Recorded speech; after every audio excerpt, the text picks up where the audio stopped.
what's going to happen here, we're going to go through a quick PowerPoint presentation. Then we're going to have a brief Q&A. A lot of you have received index cards for questions. Obviously, we may not have time to answer every single question, but we're going to do our best to answer all the questions. And then we're going to have a session where folks can come on the my right side to give testimony or statements. Really important that we focus this meeting on the Federal Secure Communities Program. I know there's a lot of stuff around what this program is about and other things that sort of grow out of it, but I really ask folks to keep this specific to the Federal Secure Communities Program so that we can stay on target. We understand that there is a lot of sensitivity and passion on both sides of this issue related to the federal program. We ask that you please respect those around you today as you provide comments and feedback to your officials.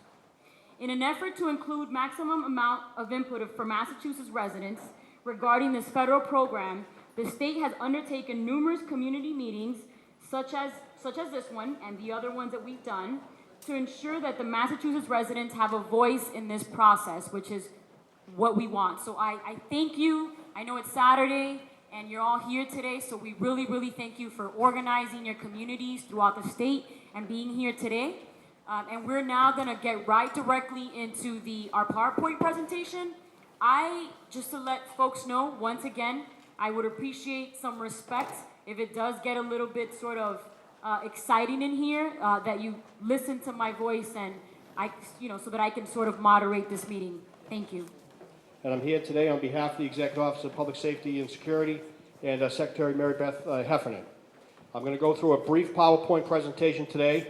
I apologize for it being small, but we did the best we can with the accommodations we have here today. Okay, it's going to focus on the program itself, and afterwards we'll move into the Q&A. All right, so I'd ask that each one of you reserve your comments and your questions until that time. Thank you. Today's agenda, what is the purpose of the meeting? Ms. Camargo mentioned a little bit, but let me re-emphasize. Today's meeting and the meetings that we've been holding, the purpose of this is to gather information, to listen to the folks, and to provide information as to what the Secure Communities Program is based on what the United States Immigration and Customs Enforcement Agency has told the state of Massachusetts public safety officials. Next slide, please. Again, please understand, our policy has always been that when somebody's arrested and they're fingerprinted, the fingerprints are always sent to the FBI, they're sent to the state police and to the FBI. The Secure Communities Program, what that does is that when the prints are sent to the FBI upon an arrest, the FBI shares those fingerprints with the Department of Homeland Security, specifically ICE. Those prints are then reviewed by the federal officials, and a determination is made by the U.S. government as to what action to take against that individual that's under arrest. If they determine if that person is an alien, illegal alien, or there's a deportation order against that individual, they may take action. And what they do is they will contact the local police department and lodge a detainer, and then may take action to take that individual into custody. That's how it works. The local and state law enforcement agencies in Massachusetts are not empowered to do immigration enforcement. This is strictly based on an arrest, okay? You need to understand that. Over the last several months, our Office of Public Safety, along with the Office of Immigration Affairs, along with the Governor's Office, has been out in the state meeting with different groups, such as yourselves. Many of you, I've seen you before the last 2 or 3 meetings, okay? We want to give you the information as to what we know. We want to solicit feedback. We know that this is a very passionate issue, okay? And again, I'm going to emphasize when you do give this information and testimony, respect each other. We want to listen. We're bringing the information back, and we will present it to the federal government as a state public safety office and the office of the governor, okay? Again, what Secure Communities is. It's a program that it's meant to meant to identify individuals that are dangerous criminals, dangerous violent felons, and people that have outstanding deportation orders against them. It's not a state program, it's a federal program. It's important to understand that this program will occur with Massachusetts or without. And what I mean by that is that there's no need for us to sign a memorandum of understanding with the federal government. The fingerprints are submitted upon an arrest. We will not stop fingerprinting people based on arrest. That is a standard practice within public safety to identify people, send the fingerprints down to the FBI for a national search of an individual, for an identification of an individual. This program is strictly an information sharing program between two federal agencies, under two federal agencies, meaning the FBI and the Department of Homeland Security. That's what it is, okay? Next. Again, I must emphasize, this program does not authorize Massachusetts police officers to enforce United States immigration laws. That's not what this is about. The Massachusetts police officers enforce Massachusetts laws. The fingerprints are taken, they're submitted to the FBI, shared with ICE. That's what this program is about. Next. When we talk about a technological change, again, I must reemphasize, it's strictly the fingerprints being submitted upon arrest, going to the FBI, over to ICE, and ICE makes a determination whether they will take action against that individual. And they will contact the local or state law enforcement agency that the person is in custody. The state merely submits the fingerprints. It's part of the computer network that all those state and local law enforcement agencies in Massachusetts are a part of. And the prints are automatically sent down. We just can't stop prints going for identifying offenders. Again, when we talk about statistics and we talk about everything, what they've presented to us and the documentation and the material that they have provided to us is that their objectives are to locate convicted people, convicted criminal aliens for crimes such as homicide, rape, robbery, kidnapping, major drug offenses, and those folks that present the national threat to security of the United States. Next. Again, we've talked about this before. One of the areas that we get back and frequently ask questions, or a lot of questions from the folks, that this presents for racial profiling. And we get asked, what are we doing about that in the state? So let me just touch briefly what we do in the state of Massachusetts. I can't speak for any other state. I can only speak for the state of Massachusetts. In the state of Massachusetts, again, all of our state and local law enforcement, our municipal law enforcement officers are required to attend mandatory training on sensitivity, on racial profiling, on the proper way to do police work and police enforcement. I think most police communities that I'm aware of, are sensitive to the immigration community. They understand that they are part of the community, but we're still obligated to enforce the Massachusetts laws. We're sworn officers to do so, okay? Next.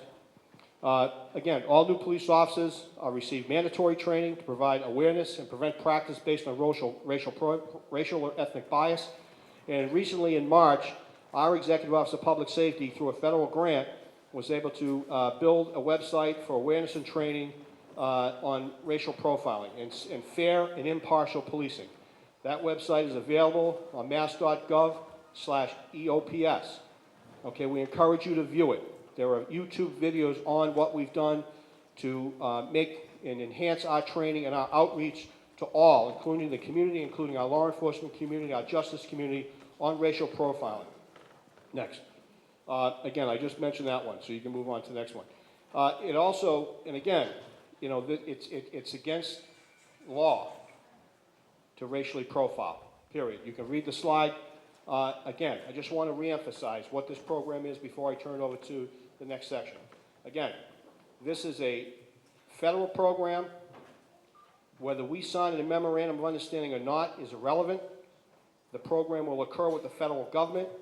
The state of Massachusetts is committed to protecting public safety of all its citizens, okay, all its residents and citizens that live in the communities, okay? That's our obligation, that's our sworn duty, okay, regardless of who you are in this room, okay? That is our duty to uphold the law. It's also our duty to protect the people that are in this room and across this Commonwealth of Massachusetts, okay? So again, Secure Communities is a federal program. The state of Massachusetts will not stop fingerprinting people based on an arrest. That's part of our process and part of our statute, okay? And we are committed to enforcing the laws of the Commonwealth of Massachusetts, okay? I want to turn it over now back into some questions and answers. Sure. Thank you, Undersecretary Wood.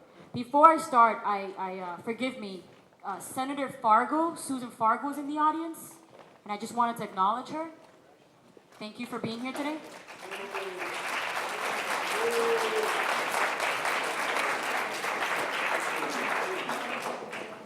So it's always been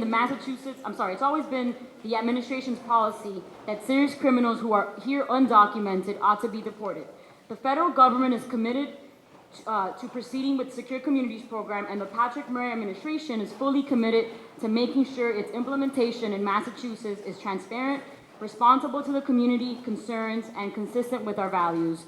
So I'm going to start with some questions, and we'll have Richard Chacon from the Office of the Office of Refugee and Immigrants, and Curtis Wood from the Executive Office of Public Safety to answer some of these questions. And there's some questions that are actually comments. Some of them are in, so I'll read some of them that are comments as well. So, yes. So I just want to make a quick reminder, and for those folks who haven't been to these meetings before, if you have any comments, if you want to give written testimony that you have not done today, there's folks here from the Governor's Constituent Services Office. Can you raise your hand where you guys are at over here? Okay, so over by the window and back there. So if you want to give any written testimony or make any kind of comments, they're always at all the meetings, and they're also taking any information that you want to give us after this. So first question. What is the advantage of the Federal Secure Communities Program? Who would like to answer that? What is the advantage of the Secure Communities Program? I'm not sure I can really answer that properly. I mean, it's a program, and I'm not promoting the program. Okay, can you hear me? Yeah. You just gotta speak louder. Can you hear me? The question was, what is the advantage, or what are the advantages of the Secure Communities Program? Well, I'm not here to promote Secure Communities Program, but I'll go back to what I said a few minutes ago. The program is designed, from what we understand, is when an individual is arrested and fingerprinted, it's to identify people that have outstanding deportation orders against them from ICE, or are arrested and convicted of a serious crime or threats to national security. That's the program, okay? So if you want to jump to a conclusion that it makes the streets safer, then do so. If you don't, don't. I mean, we can't sit here and tell you exactly what the advantages of the program are. The federal government believes it's an advantage. We're here to provide you information as to what our role is in this. Thank you. And thank you again for all your questions that you've written up here, so I'm trying to make sure that I get all of them. What is your response to racial profiling by police because of this Federal Secure Communities Program? Well, again, I can't really specifically respond to that question only because it's a suggestion. Okay, I've not seen it myself. Okay, I'm not saying it doesn't happen, but the point of the matter is what we can do in our state of Massachusetts is we can train our police officers, okay, to be aware of this issue.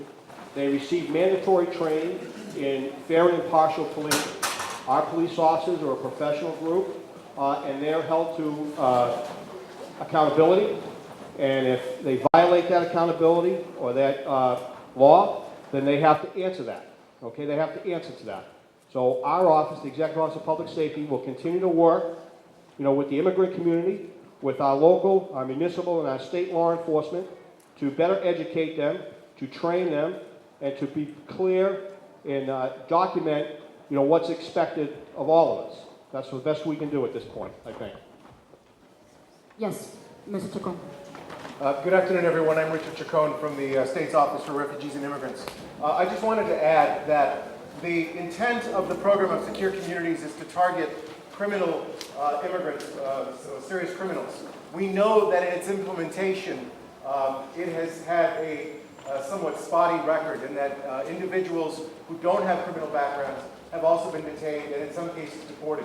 For the last 4 years, the City of Boston, the Boston Police Department, has had a pilot program of Secure Communities in place. and we have been in close communication with the Boston Police Department about their experiences under the Secure Communities pilot program. And so we also know that across the country, different states and even different cities have come up with different responses to secure communities, which is part of the reason why we're in the process of developing our own response. Thank you. Commissioner, oh boy, I have so many titles in my head. Curtis, can you explain the fingerprinting sharing of this Federal Secure Communities program? What is it? What is it not? Certainly. Again, in our state, and in most states, but we'll speak to Massachusetts, okay? I can't answer that for you right now, Mike, okay? So, when an individual is fingerprinted upon arrest in our state, a set of fingerprints are taken at a municipal or a state police troop or barracks when you're arrested. The fingerprints, for the most part, are taken electronically today. You would go into a police station upon arrest, they would take your mug shot, they would take your demographic information, they would take the name you give at arrest, your information, your height, your weight, all that stuff, mother's name, father's name, all part of a booking process, what we call. The fingerprints are digitally scanned. The fingerprints are then sent from that local or municipal police department or state police troop, and they're electronically transmitted to the State Bureau of Identification, which is part of the state police. It automatically searches the state automated fingerprint identification system called AFIS. They're then sent down to the FBI, and they search a national database to determine if that individual has any criminal history in any other state in the United States. That's the first step. They search a national database of about 64 million records to determine if, in fact, Joe Jones is Joe Jones or there's somebody else. And then from that, in this program, the fingerprints are then sent electronically over to the Department of Homeland Security, specifically Immigration Customs Enforcement database, and those fingerprints are searched against a database of fingerprints that ICE maintains, Homeland Security maintains. And then a response is generated from ICE that would indicate whether this individual has any type of activity within Homeland Security databases. If U.S. Immigration determines that they want to take action against that individual, they'll notify the local and municipal police department, and a detainer will be issued against that individual. An immigration agent will show up at the police station and lodge a detainer and take that person into custody if they choose to do so. The fingerprint history and what we call a rap sheet, the national criminal history, separate from the ICE query or response, comes back to the police station from the FBI through the state, and it's given to the local and municipal police department.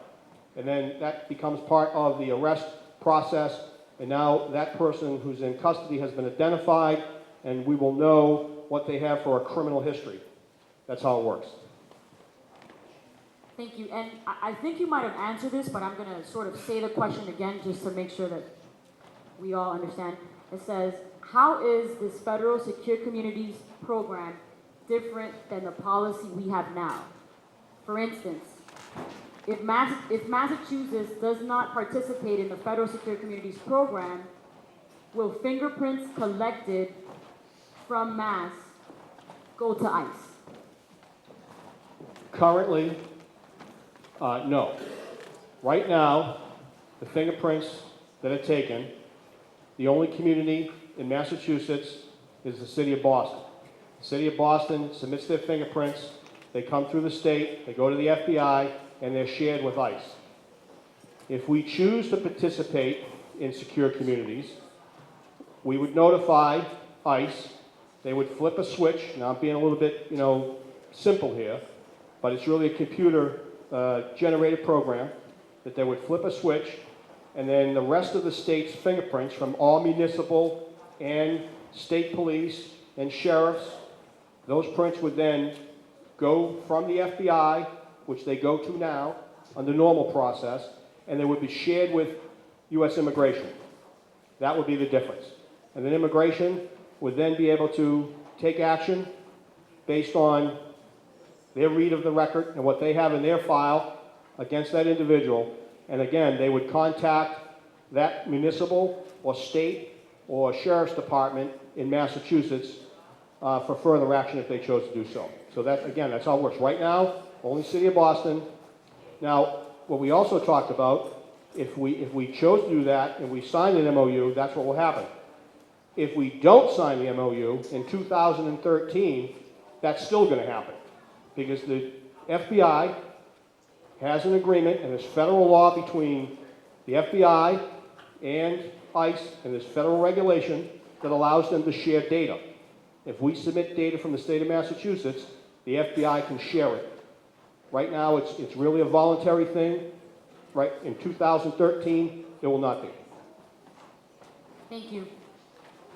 I have a couple of questions that I'm sort of putting up here. And if you guys can't see me, I'm being totally transparent about it, so I don't get yelled at after. And there's just some questions here that fall into the same categories. There's some questions about the Lawrence meeting. How many of you in the audience were at the Lawrence meeting?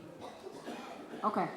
So there were some unanswered questions at the Lawrence meeting. And I know I have a couple of questions here just asking us why did we not answer all the questions in Lawrence. And we do apologize. There wasn't enough time. And there were some other questions having to do with ICE, why they're not here today, and some other correct? Right? And some other questions as to why we do not have police representation on the panel. So that's about 10 questions, okay, in one group, one subgroup. So you want me to answer ICE, as about ICE and police? Yeah. Okay. Is that fair? All right. What's that? Well, why don't we start with these two questions here, okay? All right? And then I'm going to ask the questions that I have here. Okay. So we, the state of Massachusetts Executive Office of Public Safety, have met with U.S. Immigration numerous times about this program over the past year. We don't believe there's a need to have them here to gather information from you. We know we're taking information from you. They know exactly what the issues are, okay? So we've not invited them to these meetings because we don't believe that they need to be at this meeting, okay? So let me finish. We're managing the meeting. We're in routine and regular conversation with immigration, okay, about this program, period. From a public safety. I represent the Executive Office of Public Safety in the dealings with immigration and customs enforcement when it comes to secure communities. We feel comfortable that we have the appropriate information, we have the infrastructure in place, we understand what they want, okay, they've told us, okay, and now it's our state. Now this is a state and municipal issue, not a federal issue at this time. We're talking to you as citizens and residents in the state of Massachusetts from us to give the information on. That's my answer. Thank you. So the next question is, how can you protect victims of domestic... Let me just answer the second one on the police, sorry. okay? Sorry. So the second question was on why isn't police present here? Again, we at the Executive Office of Public Safety and Security, we've been speaking with the major city chiefs and the Mass Chiefs of Police Association about this program. There will be continuing dialogue and conversation with all the chiefs of police in Massachusetts in conversations with our Executive Office of Public Safety. They've not been excluded, okay, so I'm not sure what information you have. They've not been excluded. We're working with the chiefs, working with the district attorneys, working with all the justice community on what the program is, okay? And at the appropriate time, we will come together again and figure out what's going on, okay? Thank you. So the next question is, how can you protect victims of domestic violence while this federal secure communities program is one more barrier to safety? I'm reading right off the thing, so I'm assuming that they're asking, how is this federal secure communities program going to protect, or is it going to protect victims of domestic violence? And it seems that this may be another barrier for safety when it comes to victims of domestic violence and the relationships with police officers. Well, and that's a good question. So, a legitimate question I think we've tried to answer before. Again, this is one of the main reasons that we're touring the state and listening to people. Nothing is perfect. The Secure Communities program is it's vague in a lot of areas because, again, remember, when I said to you earlier, ICE, at its discretion, can take action. Just because a person has been identified in a database that they're illegal or they have a deportation order doesn't necessarily mean that ICE does take that action. ICE does not even have enough agents to deal with the process. So they are very selective in who they actually come after. Now, that being said, again, this is one of the reasons that we're working with the community to gather this information and working with our police community, our municipal and state law enforcement in these very areas about domestic violence. We're all, from a public safety perspective, we're extremely sensitive to this. We've had this dialogue and this conversation with immigration, and we'll continue to have this conversation with immigration until we can get some better answers from them about how they plan to deal with these issues. Okay? We don't have the answer yet. That's the reason we're touring and getting information from all the communities. Okay? That's what we're doing. Thank you. Could you ask this woman that? Lower her voice a little? Yes, Okay. because I'm listening to this in Spanish, and I'm trying to pay attention to. Thank you. who speaks. I think you just asked her.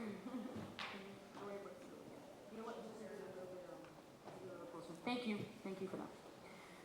And we appreciate the translation as well. We want to make sure that folks who don't speak the language in here can also understand what's happening. So thank you. So, oh no, absolutely. Thank you for doing this. You're a volunteer, and we appreciate you volunteering your time to do this.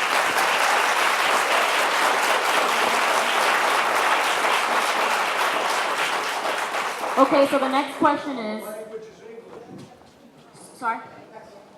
All right, folks, can we keep the independent comments down? I mean, we just handle that situation. We don't need to continue the chatter back and forth. We're just going to escalate with each other, fight with each other. There's no room for that today, all right? We're trying to give you information, listen to questions, not about somebody interpreting, all right? Please, have a little respect. Thank you. So given that ICE's own statistics, we can hold all your applause for the end of this meeting. How about that? So given that ICE's own statistics, over 25,000 people deported under the Federal Secure Communities program have not been convicted of any crime. How would this program make Massachusetts more secure? Again, I cannot answer on behalf of ICE, okay? I can answer on behalf of the Executive Office of Public Safety and Security, okay? The theory is simple, okay? Is that the individual gets arrested, fingerprints go to the FBI, Homeland Security. If the person's identified as an illegal alien or is charged with a serious crime, they're supposed to be picked up by immigration. I can't speak to the national statistics on 25,000 and immigration's own statistics, okay? I can only speak to what we know. And what we know is what they've told us so far, that they're targeting individuals with violent offenses or deportation orders. I can't speak specific to each state or statistic that gets thrown around, okay? What we're doing here in Massachusetts, again, is we hear this information from everybody, and we're taking all this information back. We're going to sit down with U.S. Immigration Customs Enforcement again and ask these specific questions so that we can have the information that's not been provided to us. You telling us these statistics from both sides, okay, provide value to us only from information purposes so we can actually ask the question. We don't really know the answer to the statistics. When you talk about secure communities, again, we're looking at this as a federal program that they've told us they're going to identify violent criminals to deport. Okay? That's the assumption, the presumption we're under.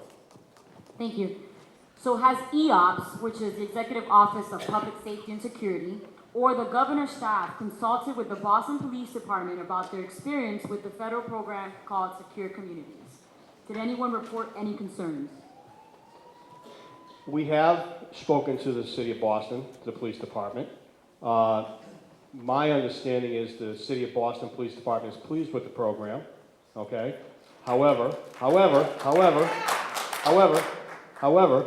your thoughts. they did raise concerns because citizens and residents of the city of Boston raised concerns to the mayor's office and to the police commissioner. So, again,